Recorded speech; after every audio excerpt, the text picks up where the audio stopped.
MP में विधानसभा चुनाव के लिए कल मतदान होना है और जोबट सीट की बड़ी चर्चा है और इस समय मेरे साथ मौजूद हैं जोबट से कांग्रेस की उम्मीदवार सेना महेश पटेल। उनसे हम बात करेंगे। आपने एक लंबा कैंपेन किया है 15-20 दिनों का, क्या माहौल दिखा आपको और क्या लग रहा है अब आपको? जी भैया नमस्कार। अ, हम 15 तारीख को मुझे टिकट मिली है। तब से लेकर निरंतर मैं इस क्षेत्र में हूँ और बहुत अच्छा कैंपेनिंग की है मैंने। मैं हर गांव के फलियों तक पहुँची हूँ और हर मतदाताओं से मिली हूँ, उनकी समस्या सुनी हूँ और हर गांव-गांव की समस्या से अवगत कराया मुझे जनता ने। तो मुझे बहुत अच्छा रिस्पॉन्स मिला है। तो क्या मुद्दे इस दौरान आपने देखे, क्या मुद्दे निकल के आए जो आदिवासियों के हैं?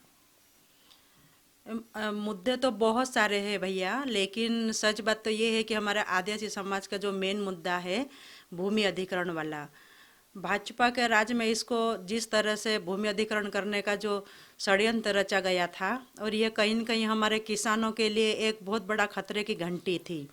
तो हमने निरंतर इसके लिए लड़ाई लड़ी है और आदिवासी समाज पूरी तरह से आंदोलन किए हैं। पटेल साहब ने भी बहुत आंदोलन किए हैं, सभी समाज ने भी आंदोलन किए और भाजपा की जो जमीन छीनने की जो मंशा थी उसको हम नाकाम किया और जनता ने आज भी एक ही आवाज़ उठाई कि जमीन हमको किसी भी तरह से हमको बचाना है। अच्छा, आपकी पार्टी के एक बागी होके खड़े हुए हैं सुरपाल अजनार, तो आप क्या सोचती हैं? देखिए भैया, सुरपाल अजनार जो है उन्होंने कभी भी भाजपा के खिलाफ कभी नहीं बोले आज तक। और ये जो बागी हुए, तो ये सुरपाल अजनार को भाजपा वालों ने खड़ा किया ताकि कांग्रेस के वोट कटे। ये भाजपा की रणनीति है, ये भाजपा का षड्यंत्र है, हम सब जानते हैं इस बात को। अच्छा, आप मान लीजिए विधायक बन जाती हैं तो क्या मुद्दे होंगे जो आप शासन के समक्ष या विधानसभा में उठाना चाहेंगी, सरकार से बात करना चाहेंगी? जी, जनता का जो रिस्पॉन्स मिला है उससे तो 101% में अच्छे वोटों से जीतूंगी, आप सभी के आशीर्वाद से, जनता के आशीर्वाद से। और विधानसभा तक जो मुद्दे उठाने हैं मुझे, वो मेन मुद्दा रहेगा भूमि अधिग्रहण वाला। दूसरा मुद्दा रहेगा युवाओं को रोजगार वाला। फिर तीसरा मुद्दा रहेगा बेरोजगारी। और इस तरह से जितने भी जो मुद्दे हैं, इन मुद्दों को उठाना और जनता की लड़ाई लड़ना मेरी पहली प्राथमिकता रहेगी, जिसमें हर वर्ग को शामिल किया जाएगा। हर वर्ग से जो जैसी डिमांड आएगी, जो जैसी मांग आएगी, उन बातों को हम विधानसभा में उठाएंगे। तो ऐसे क्या और मुद्दे हैं, जैसे शिक्षा स्वास्थ्य भी जो इलाके की एक बड़ी समस्या है, तो और क्या मुद्दे हैं जो आपको इस चर्चा के दौरान सामने आए, प्रचार के दौरान सामने निकल के आए?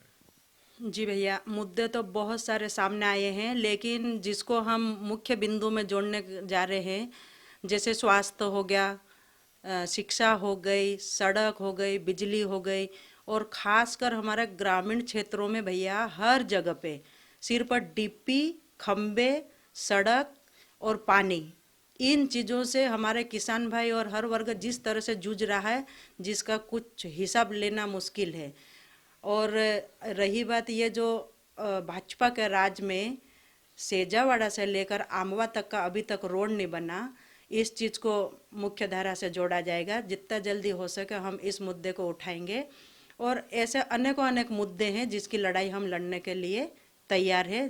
और अभी जब भाजपा के राज में मुख्यमंत्री जी शिवराज सिंह चौहान यहाँ पर आए थे जोबट में उपचुनाव में, वो बोल के गए थे कि 100 बिस्तर का अस्पताल बनाएंगे। उनसे पूछिए कि 100 बिस्तर का अस्पताल का क्या हुआ। खेल स्टेडियम की बात करके गए थे, उनका क्या हुआ, ये भी उनसे पूछिए। और साथ ही विकास यात्रा का नाम से कितने करोड़ का भूमि पूजन किया और नारियल फोड़े, लेकिन अभी तक उसमें कितना काम स्टार्ट हुआ, ये भी आप उनसे पूछिए। और जितने भी जो नारियल फोड़े, वो सब काम आज तक जमीन पे इनके उतरे नहीं।